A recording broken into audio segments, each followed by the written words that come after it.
once again, happy Mother's Day, everybody. I recently, in preparation for this Sunday sermon, I read this article, and I read several articles, but this one struck me because it was basically entitled "A 5-Step Guide to Not Being Stupid," and it caught my attention right away because that's my life. And trying to avoid making stupid decisions is every man's dream, really. So Jim Rohn, a famous businessman, said, being broke is not such a big deal. It's a temporary situation. Being stupid, on the other hand, well, that's pretty bad. I guess he said being stupid is a lot worse than being broke. And then he thought, well, actually, being broke and stupid is probably the worst you can probably be. Because we need to know, when we come into this world, we need to ask ourselves the question, what is the setup? How does this world work? You know, for instance, we need to understand the rules and the laws of gravity. And we learn these when we're a kid. And people who don't follow certain rules, certain laws, end up on the sticky end.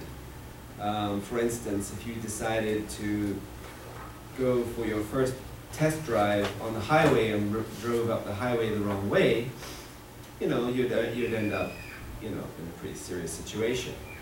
The person who, you know, tries to jump down from a 5-story building onto the ground, what do the people say about that person? They go, oh, the poor guy, he didn't know about gravity. Oh, you know, it's such a shame.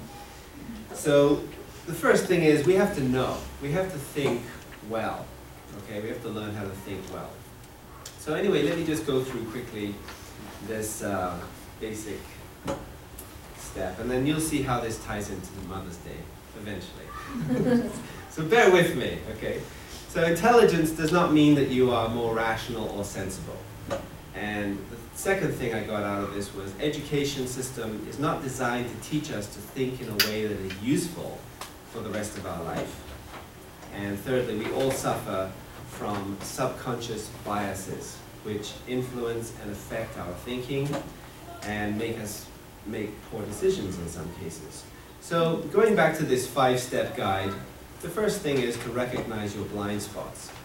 And these blind spots are referred to as cognitive biases by the psychological community.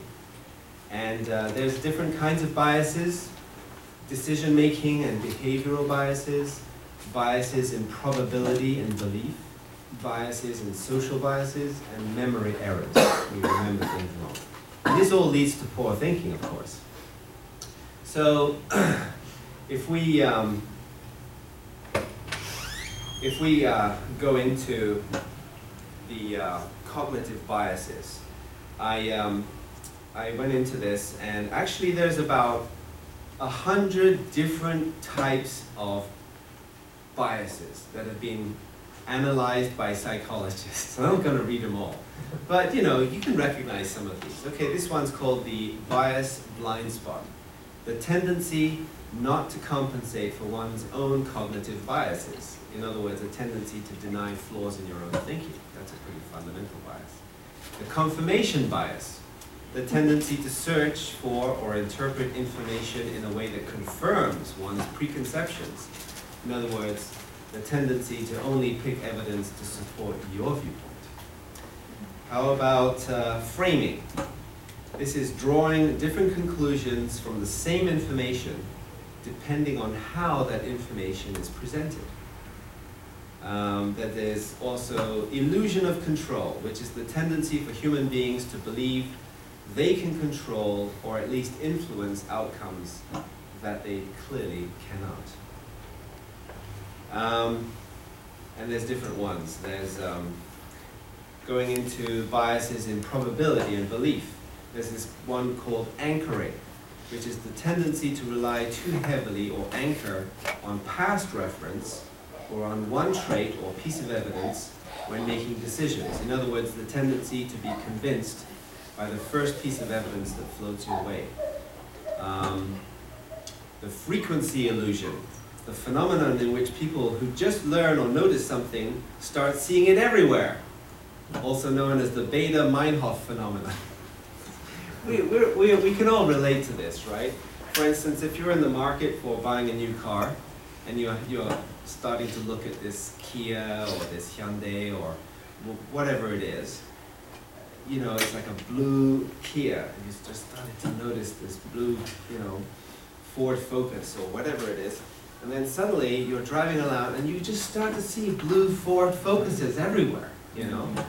So this kind of bias, you know, it runs rampant in all of our minds.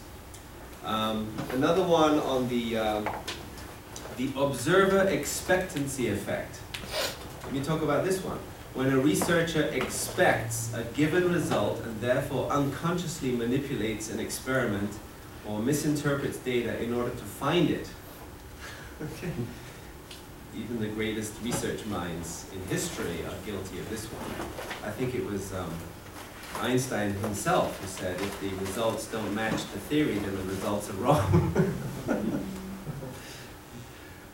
How about this one? This is where all the toddlers are guilty of, right?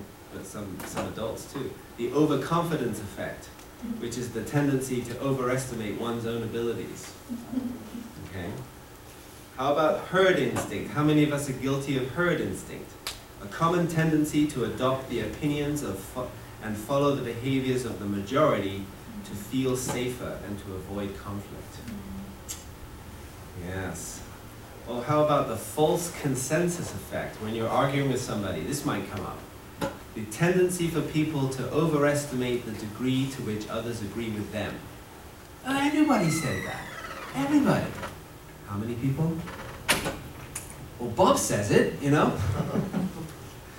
How about the Lake Wobegon effect? The human tendency to report flattering beliefs about oneself and believe that one is above average. How about memory errors? There's one called the egocentric bias, recalling the past in a self-serving manner. In other words, remembering one's exam grades as being better than they actually were, or remembering a caught fish as being bigger than it was, right? Your hands kind of slip, like, yeah, it was a really big fish. And then there's a photo. Hey, I found this photo. Was this the fish? This one here? Oh, that might be a different day. So anyway, these biases, there's hundreds of them, and at least 100, and they are crowding our life. Now, is that necessarily a bad thing? I'll let you think about that for a while, okay? So next I wanted to go on to the other part, which is to be ready to admit when we're wrong.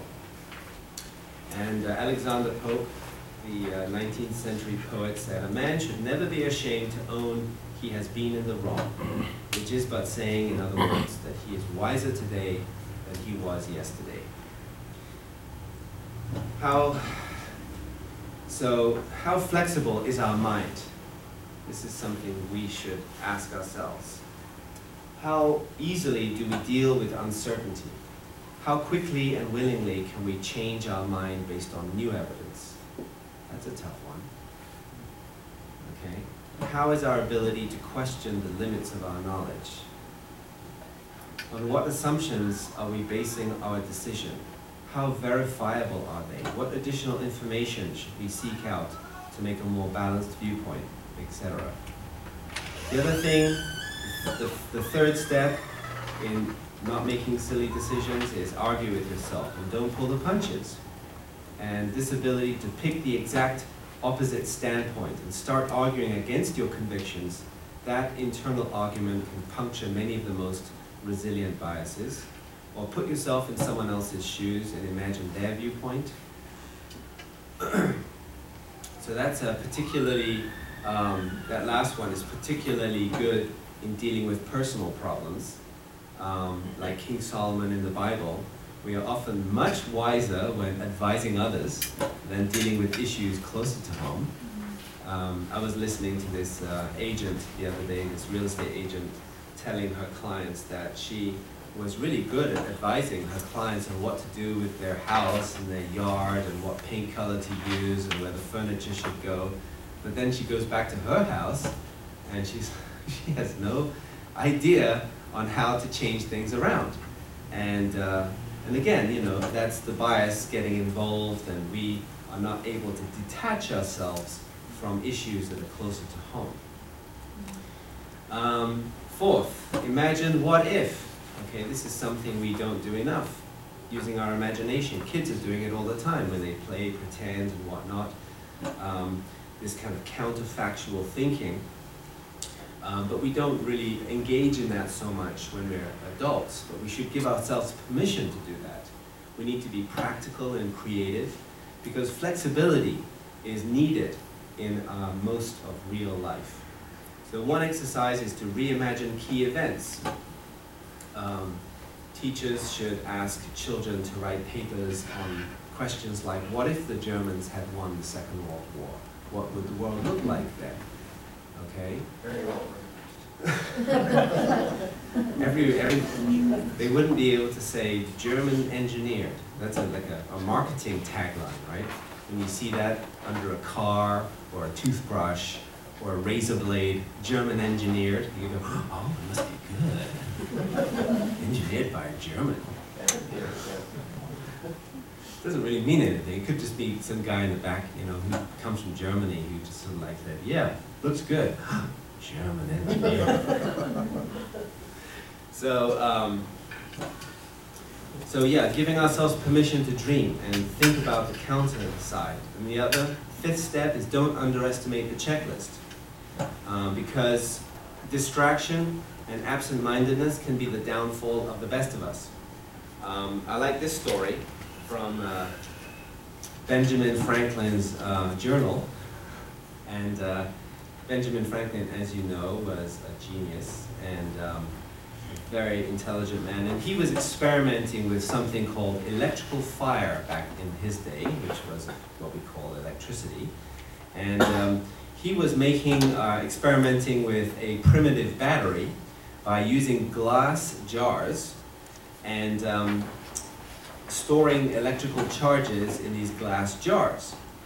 And he used to impress his dinner guests with this trick of storing the electricity and using it to zap a turkey and then to cook the turkey.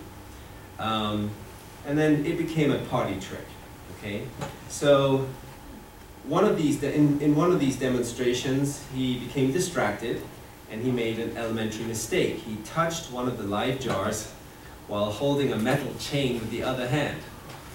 Now, anyone who's stuck, you know, a fork into an outlet will know what happened next. So this is what he describes in his journal. The company present say that the flash was very great and the crack as loud as a pistol. So I felt that I know not well, I then felt what I know not well how to describe. A universal blow throughout my whole body, from head to foot, inside of me as well as outside, after which the first thing I took notice of was a violent, quick shaking of my body. So, absent-mindedness can be the downfall of the best of us. And when wrestling with complex situations, it is easy to forget the basics. So, in Johns Hopkins Hospital, a list of 5 bullet points reminding doctors of basic hygiene reduced 10-day infection rates from 11% down to 0%. There's a checklist for pilots, for instance, in the Second World War, reminding them of the basic procedures for takeoff and landing. It halved, that's 50% the deaths during World War II from takeoff and landing flaws. So, checklist, don't underestimate the power of the checklist. It's not for dumb people, it's for clever, intelligent, highly sophisticated people, because when we're involved in something really, really complex, we tend to forget the basics. As a home inspector, I know that very well, because when you're inspecting a house, you're looking at hundreds of different aspects of the home, and you can walk away. If you don't have a checklist, you can walk away from a home and realize about 1 or 2 hours later that you forgot to check this very, very fundamental aspect of the house. And then of course you feel like, oh, well that's important, but I didn't even look for that. So checklists are really important. So anyway, our thinking, in other words, is precarious. We're prone to repeated miscalculations. Robert Sternberg, he's a good example of somebody who, when he was at elementary school, he flunked an IQ test, and throughout his educational upbringing, he was a disappointment to himself and to many of his teachers. He was basically looked upon by his teachers as being below par, shall we say.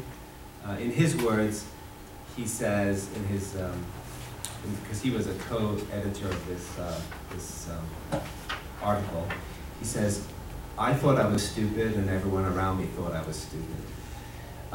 But he might have bombed out of school had it not been the fact that he found a mentor who realized there was more to smart thinking than abstract problems and math solutions, and encouraged him to train his mind more broadly.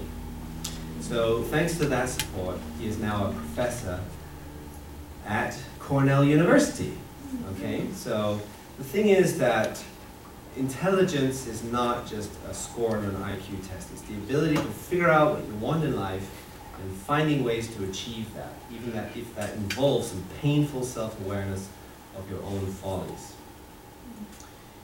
So now we get to the second part, which is talking about the real meaty subject, which is to think with your heart. Because if we think about our thinking, it's pretty prone to problems, right? I mean, our thinking, it's flawed in many cases. It's full of biases, over 100 of them according to psychologists, and we might even find more.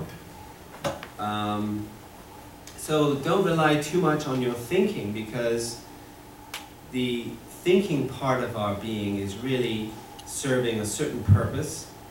And if you're the CEO of a Fortune 500 company, yes, you need to have very clear thinking. You need to have very good decision-making abilities. You need to be able to analyze data and make decisions on it very quickly. So having good thinking is essential in that kind of environment. But most of us are not going to be Fortune 500 company CEOs, okay? So what kind of purpose does our thinking serve? And I thought about this a lot in the last few days, and my conclusion is that if you think with your heart or think through your heart, which again is another description I don't really want to go into, but I think you all know what I mean when I talk about the heart, then I think that will guide us well. That kind of thinking will help us immeasurably to make good decisions, okay? So here's a couple of quotes. The first one, the Breton Fisherman's Prayer plaque, was on the wall of Robert Kennedy, JFK's, John F. Kennedy's presidential wall. So when he was running for president, he had this plaque on the wall, and being a sailor himself, it meant a lot to him. And it says, "Oh God, thy sea is so great, and my boat is so small." So again, it's a reminder of where we stand in the universe. There's a lot of stuff out there, and we're very, very small, so we really, really need a lot of help. Especially if you're running the country, you need a lot of help. You need a lot of help, especially from a wisdom that is infinitely greater than yours, i.e. God's. So I don't look forward to the day when an atheist is running the country. Although God really doesn't care where the credit goes. If God gives an atheist a great idea on how to run something or how to work something, because God cares about all his children, then, and God doesn't get any credit for that idea, then that's fine with God. Although it would be nice, you know, it would be nice as children to give credit where credit is due. That's why we have Mother's Day. I heard about this interesting Confucian family in our church, and the son was reporting that when he was growing up, because Confucianism is all about relations with people, proper relations with you and your family, you and your friends, you and your teachers, you and your government, all that is all contained within Confucianism. So it's all about relationships and proper relationships. And he said in his family, when it was his birthday, and when it was his siblings' birthdays, who did they celebrate? They celebrated the mom, right?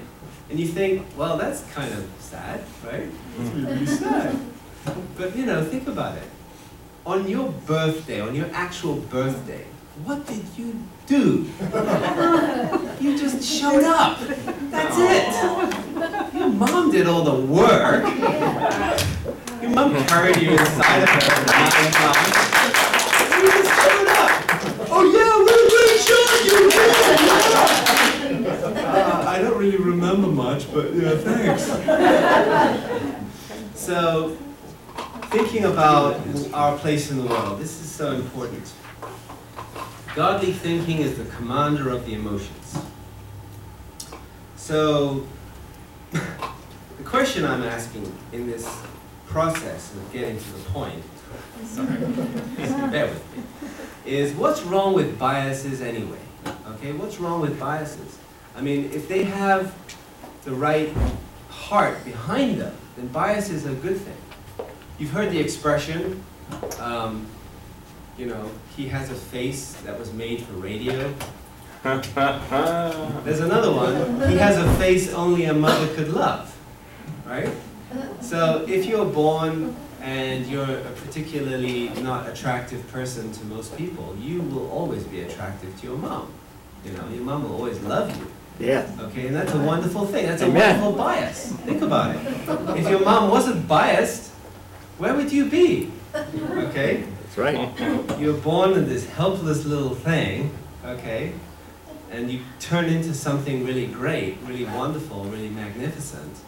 And it's because your mom was biased towards you. Your parents were biased towards you. So there's always going to be this technician versus visionary thinking conflict.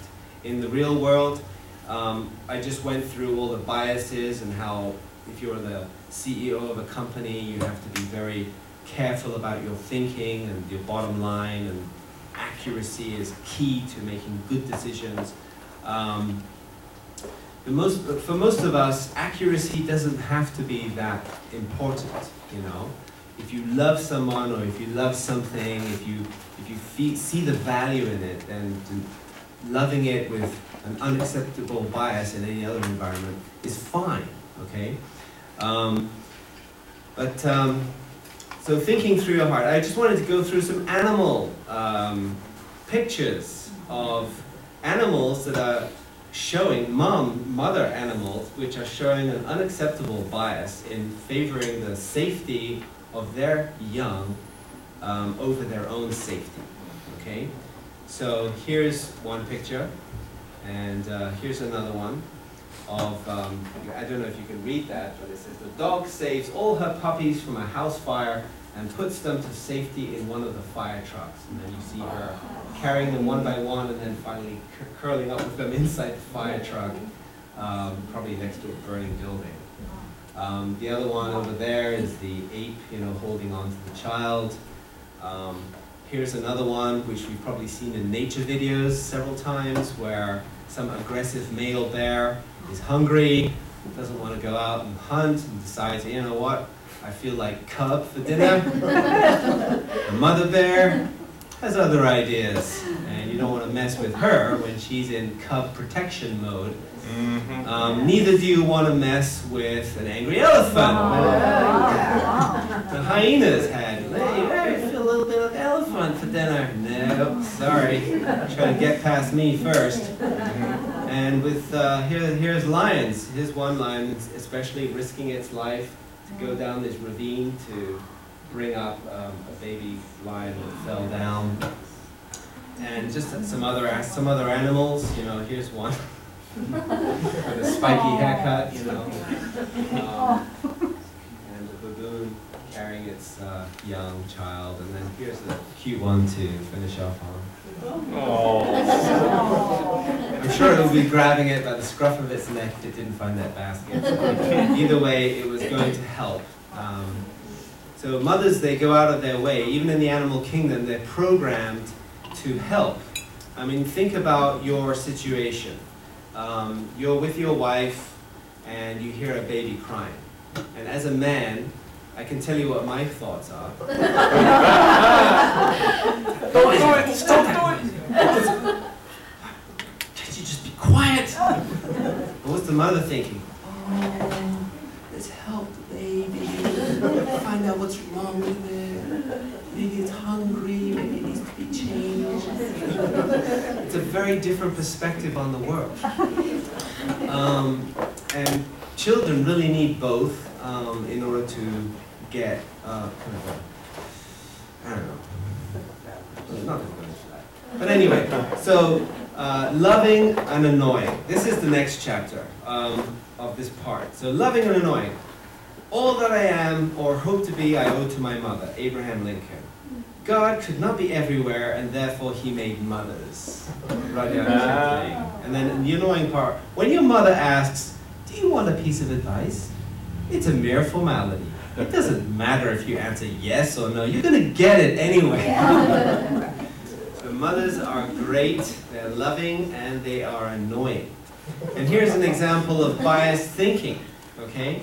So it's a funny thing about mothers. Even when their own child is the most disgusting little blister you could ever imagine, they still think he or she is wonderful. Roald Dahl. If the whole world were put into one scale and my mother in the other, the whole world would kick the beam. Henry Bickersteth. Now, I mean, it's great. You know, moms are wonderful, but they are biased, you know, towards us. I mean, they love us unconditionally. Do we deserve it? Oh, yes, I definitely deserve it. Yes, of course, yes. None of us would really say that, right? I mean, unless we have some kind of mental illness. Oh. I mean, really, we are so indebted to these creatures who are biased towards us, and in this next couple of examples, slightly mad, you know? So think about it. Our mothers always remain the strangest, craziest people we've ever met. Okay, I mean, I heard this story from my brother-in-law, so that's why I felt like, okay, my mother, she was a very eccentric, or is a very eccentric person. We used to live in Turkey, and my parents sent us kids to school in England. And that was because, you know, we used to live in Turkey, and my parents had some kind of deal with the company my father worked for to have the kids shipped in and out across from England to Turkey twice a year. But the problem is there's 3 vacations, there's 3 school vacations in a year. So for the 3rd school vacation, my mom would drive all the way from Turkey to England, pick us up in the car and drive us all the way across Europe. And that would just be what she would do. She was a very tough person. I remember this childhood memory. My brother was older than me, and we were in the car, and my mother was asking my brother, hey, can you figure out where we're going on this map? And my brother was confused and said, no, I can't. She said, okay, get out of the car.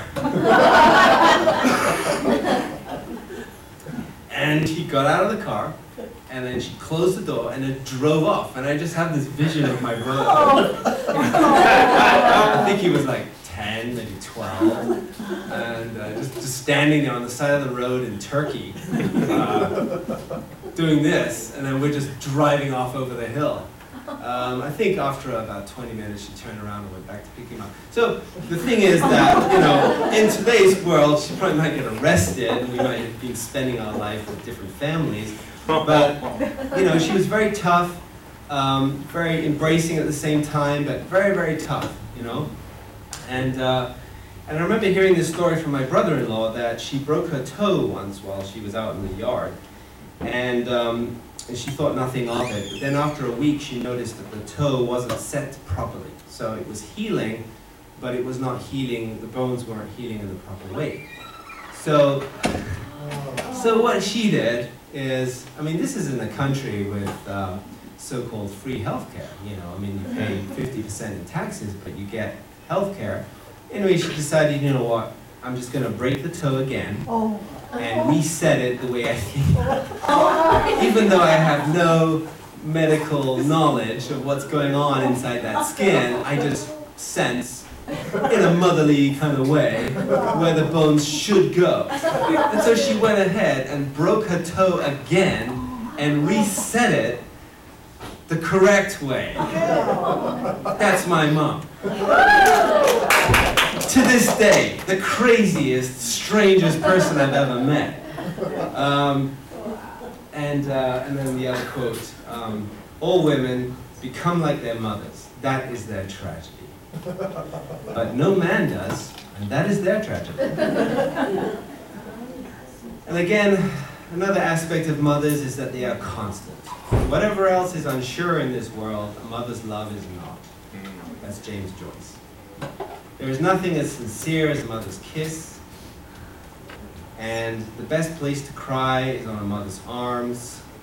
The heart of the mother is a deep abyss at the bottom of which you will always find forgiveness. So, once again, thank you to all you crazy, wonderful, biased, and slightly mad moms. It's because of you that we're all here. Happy Mother's Day. I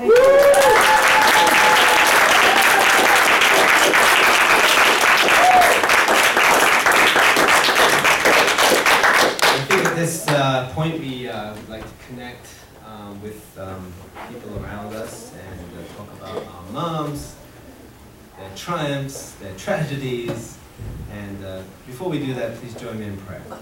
Our Heavenly Parent, thank you so much for this day, for this opportunity for us to celebrate the moms in our life and in each other's lives, and to remember that this aspect of protectionism and bias is all coming from you. You are so biased towards us, your children. You love us so much.